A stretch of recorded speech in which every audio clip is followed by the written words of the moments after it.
All right, so it's not decide whether to appeal or not, at least at this point. It just happened today that we're learning about it. Is that a fair way to describe it? Look, let me be clear. I have nothing to hide. I have a Constitution to uphold. I upheld the Constitution on January 6th.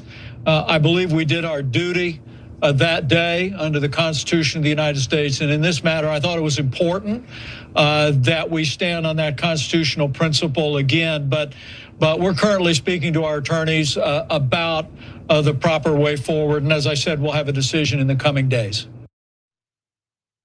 That's Mike Pence apparently broadcasting from a sidewalk in the middle of a university or something. But he's being asked about something important, which is that a judge has ruled that he is going to be forced to testify before the January 6th grand jury. He attempted to evade a subpoena saying that he has some sort of executive privilege because the communications that he'd be testifying about involve him and the former president.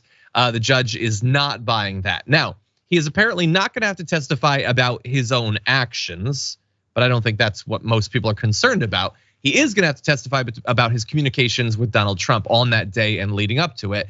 And that is where things potentially will get spicy. We already know from his own book, let alone what other people said about those conversations, that Donald Trump was berating him with vicious insults, saying that he wasn't brave enough to do what he needed to do, which is overturn the Constitution in a way that he has no capacity to. There's no constitutional authority for the vice president to not certify the vote. And very specifically, Mike Pence has already said that Donald Trump said that Mike Pence was being too honest, which is an amazing way for you to pitch what someone you disagree with is doing.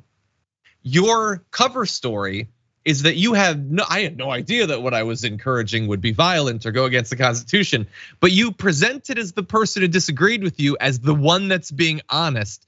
I feel like that might undercut your defense, but what do you think, JR? It's hard to juggle all these different things to try and show some kind of weird mobster-like loyalty to Donald Trump, who wanted to kill you, and at the same time, then still trying to promote yourself to run for president against the same Donald Trump that wanted to kill you, but you're loyal to.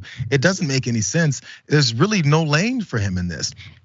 And then on top of that, this is probably his worst nightmare. Then he has to go actually testify and I guess assume that he would tell the truth about everything that's happened in those communications between them. Because then again, they can probably get the communications. So even if he lies about it publicly, we'll find out eventually what it is that was happening. This is worst case scenario for these folks. And I refer back to Lindsey Graham in like 2016 or 15 or so after he got his ass whooped in those primaries. And he said, if we nominate and elect Donald Trump, we'll get what we deserve. I believe it was Lindsey Graham that said that. We'll destroy the Republican Party, yeah. Yeah, and we'll get what we deserve in that kind of way. It seems to be about the case there, and the only one that could be left standing is that same Donald Trump. Because again, after last week when he promoted the BS line about him getting arrested, coming on Tuesday, what happened? The establishment guys who maybe had these couple inclinings of pushing back and maybe backing away from Donald Trump because of his lack of popularity in the party now, they all circled the wagons right back around him again. Yep. And Trump stood there and laughed at them because now they're back on the record of supporting this guy as he goes through this yet again in violent text and tweets and truths and all that he keeps pushing. Now they're back on his side. Yep. And they have to try and oppose him yet again. He's got them twisted in knots, and it's amazing that dumbass actually has them this tied up. Yeah, I let him do his testimony behind closed doors and just release the Kraken, Mike Pence.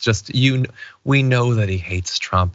We know that he hates him, but as long as it's public, he still has to pretend, as they all do, or almost all of them do, that they still love him. So we're gonna see what ends up happening when he actually does testify.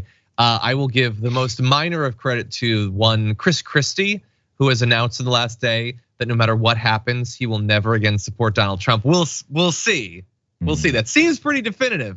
But the rest of them, including people that he has actively encouraged mobs to kill, generally find a way to support the guy again. So we'll see how helpful he actually is when it does come time to testify.